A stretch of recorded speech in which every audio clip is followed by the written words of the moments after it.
Hey everybody, this is Mark from Tri Duty on the Trail, and I am in Pigeon River Country State Forest, not far from Vanderbilt, Michigan, so northern Michigan, and it is a bit rainy at the moment, but I'm gonna hike what's called the Shingle Mill pathway, which is this one here. It's actually part of the High Country pathway, which is an 80-mile loop, and I hope to do that. That's actually part of the reason I'm coming up to do this, is to kind of do a little reconnaissance, if you will, and see what I'm getting into. But today what we're gonna do is, I'm starting right on here on the south side of East Sturgeon Valley Road. I'm gonna hike across the street and I'm gonna follow the Shingle Mill pathway up around here, around Section 4 Lake, around Grass Lake, and that'll put me, I think, about 7 miles if I find a place to camp over here by Grass Lake. And then tomorrow we'll just head back towards where we started for a total of about 10 miles. So looking forward to a nice little hike. The weather, it's about 38 right now, so it's kind of chilly and a little worse with the rain and drizzle, but all in all, it's not terrible considering it's the end of December in northern Michigan. So anyway, we're gonna get this show on the road and do some hiking. Looking forward to a nice time. Rain's supposed to stop around mid-afternoon, so should make it a little more enjoyable once it's done.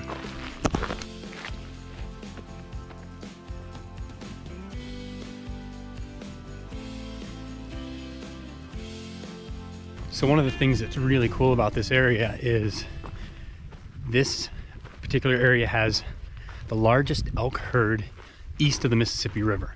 And it's not uncommon to see elk here. I don't know. I'm hoping I get the opportunity, but we'll see. It's also bear country, but they should be sleeping, and bobcats and that sort of thing. So good opportunity. Not a lot of people out in one car, day hiker at the trailhead, so expect it to be a nice, quiet, enjoyable hike.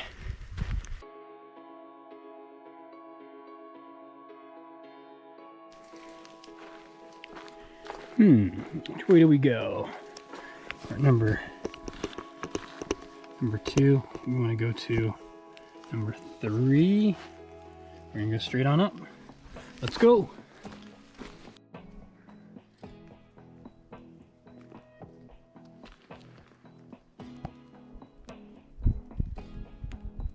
I'm assuming we're going to number 5. Here we are. Yeah, that's the long way.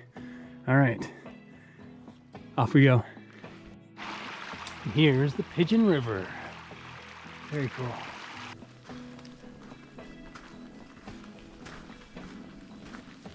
I'm guessing that's coyote scat. Not really sure, but there's hair in it.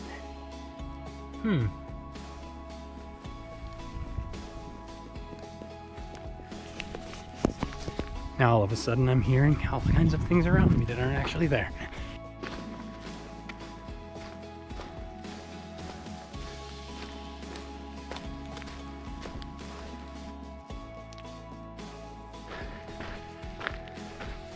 Sorry, we're closed. Let's see if they have actual maps.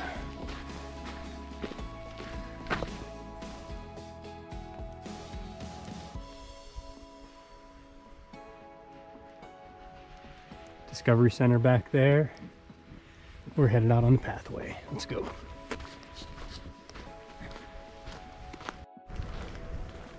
So I stopped at the headquarters just to get an extra permit, just to that's how it works in the state forest. You have to put your info and and display it at your camp when you're at your camp, and then leave it. And so the gal, she said, "You're a brave soul. Be careful." So that's funny. Anyways, we appreciate folks like you who take care of these forests and natural wonders that we get to enjoy. And speaking of, Pigeon River right through there. We have arrived at Pigeon River State Forest Campground. The first one we were at is called Pigeon Bridge State Forest Campground. But it's cool because you have lots of these types of campgrounds for camping options, as well as dispersed camping as long as you're a mile away from one of these campgrounds. And there's water and restrooms. Yeah, they got some really nice little sites here. Wow, that's cool. Right on the water. Beautiful. Awesome. Nice.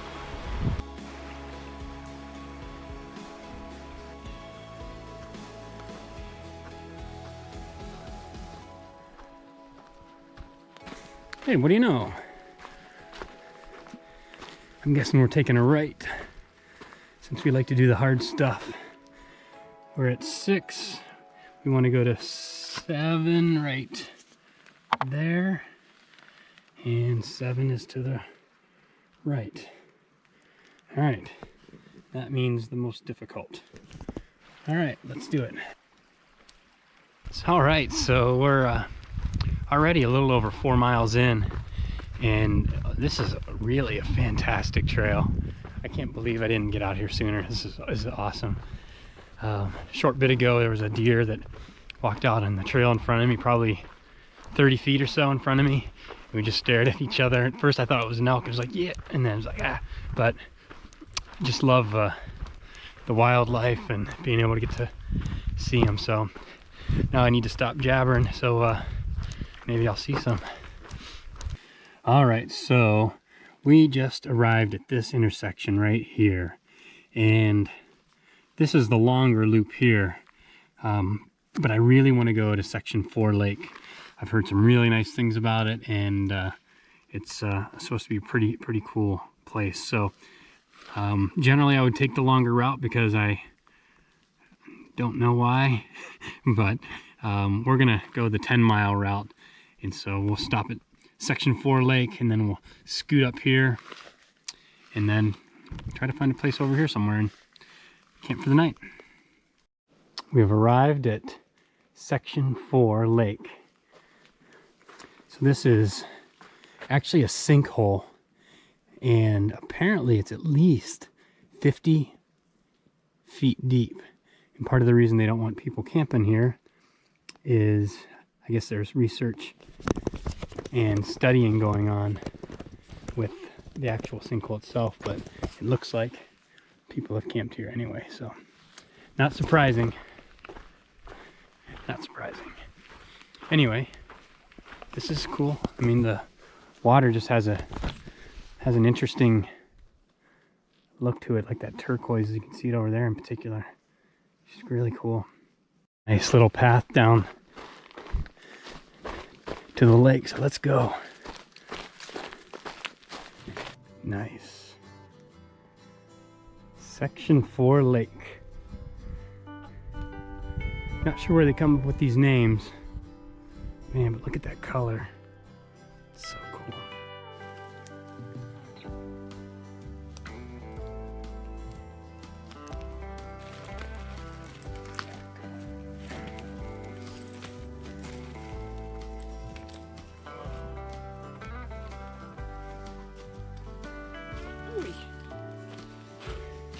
All right, so here we are at number 9, and we're gonna head to number 10, which is on the north side of the lake, grass lake.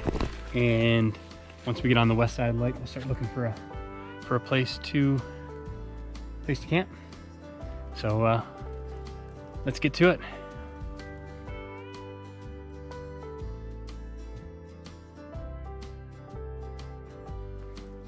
Yes, so here's a view of the lake, and you can see it's actually still iced over in areas, so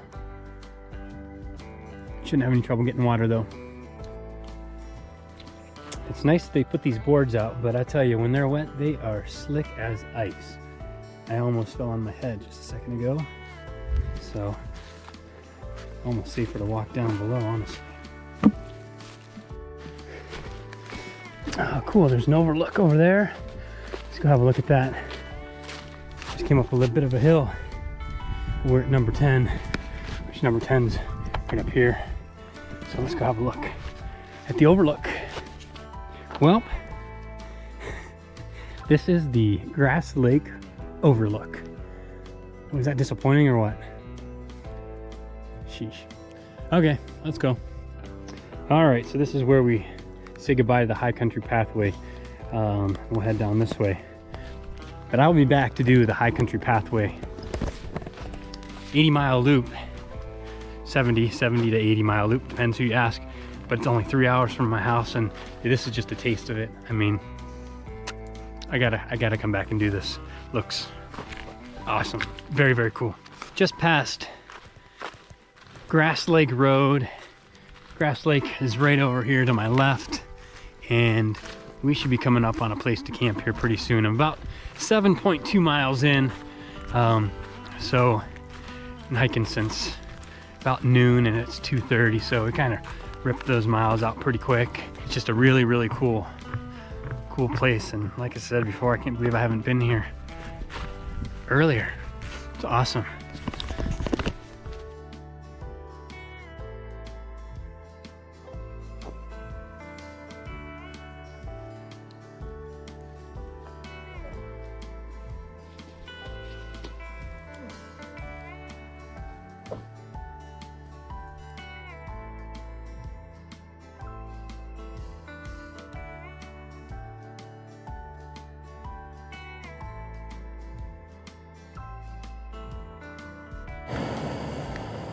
First dinner, chili mac with beef.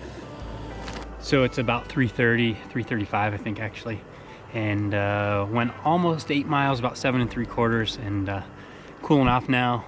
Camp is set up over here, you can see.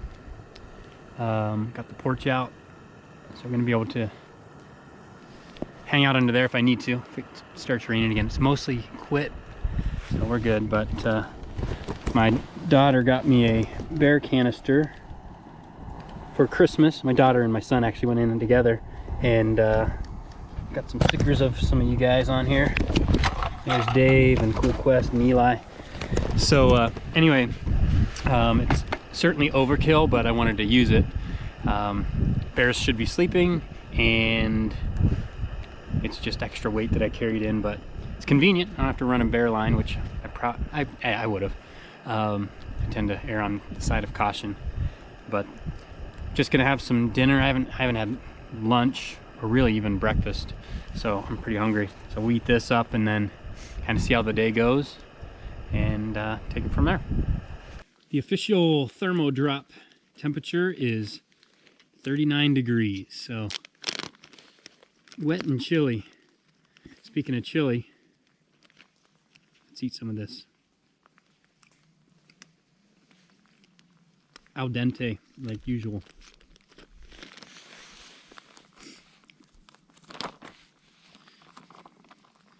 Not bad. I probably should let it sit more, but. So it's 4:10. I've been gathering some firewood, and man, everything is soaked.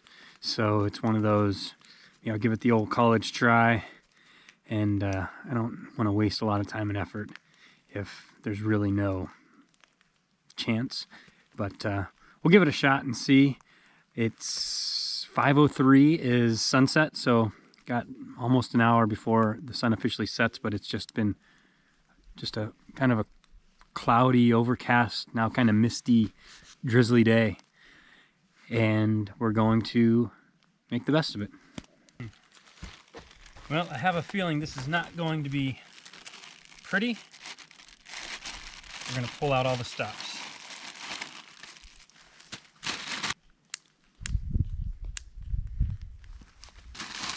All right, cross your fingers.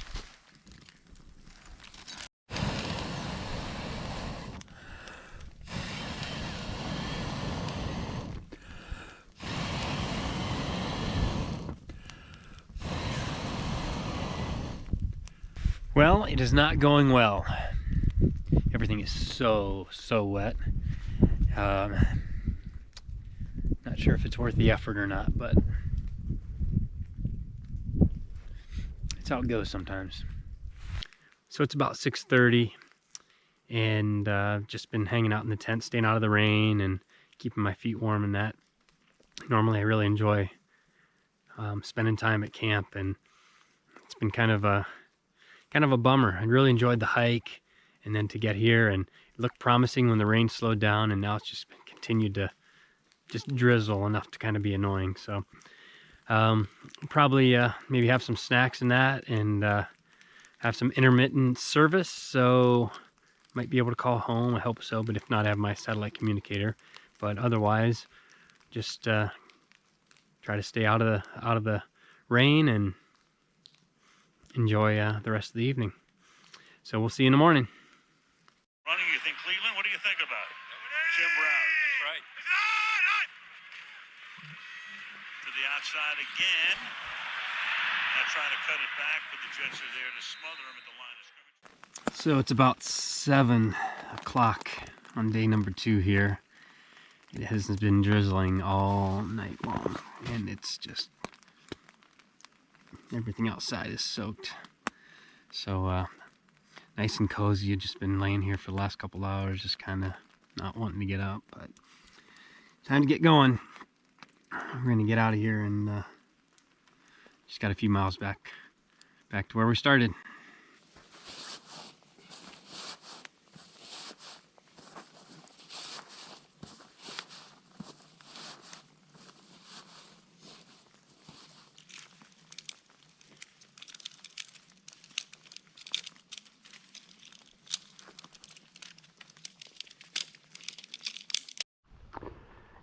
Last look over Grass Lake, 7:30 in the morning.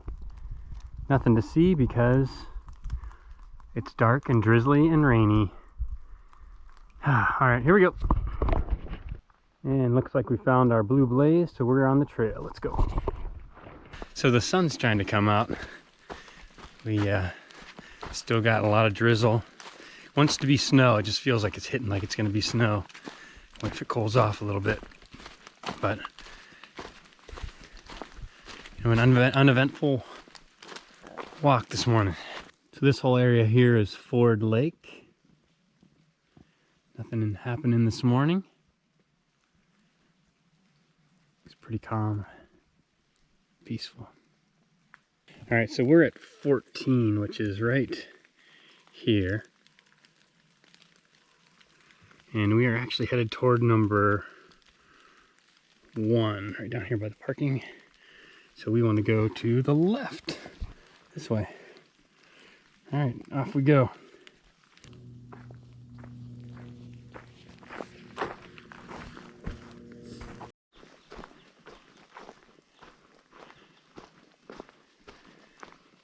This is just a really, really neat little place. It's a pretty easy hike, really. A couple of little hills to get your blood pumping, but you know, it's about a 10-mile loop, and you know, some nice, pretty views here and there. At least for by Michigan standards.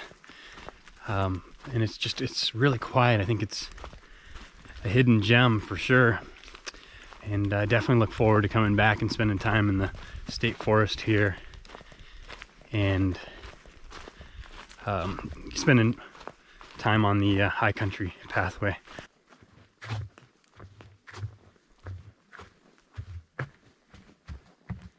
We are being very careful.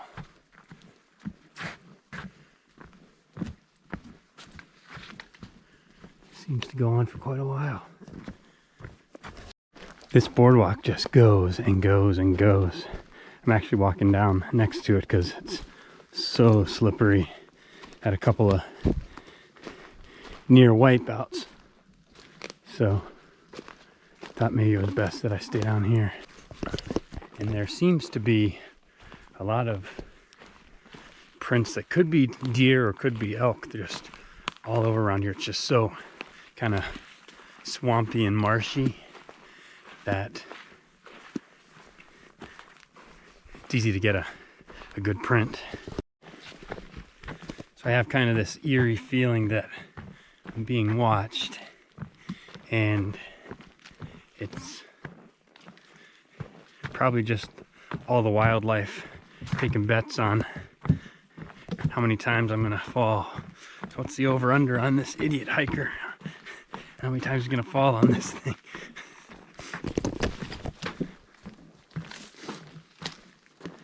Can't believe how long it is.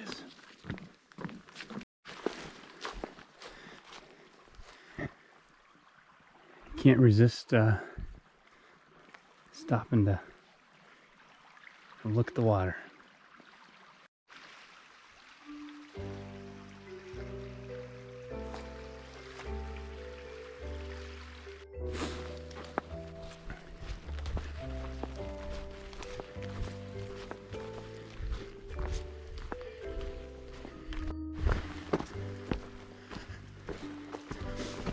All right, so it looks like we're coming up to a road here.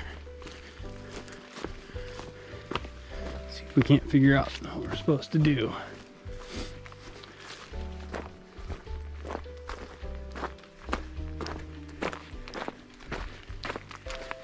The campground, I think, is going to be on the left and the parking on the right. There's the parking lot, and there's a car in there that belongs to me. That is great news. We're gonna wrap this thing up. We got about 11.4 miles over the 2 days, so not crazy mileage, but successful trip nonetheless. High country pathway goes that way. Maybe next time we're up here, that's where we'll go. So, hey, thanks for watching, and like, subscribe, comment, all that stuff, and we'll see you on the next one.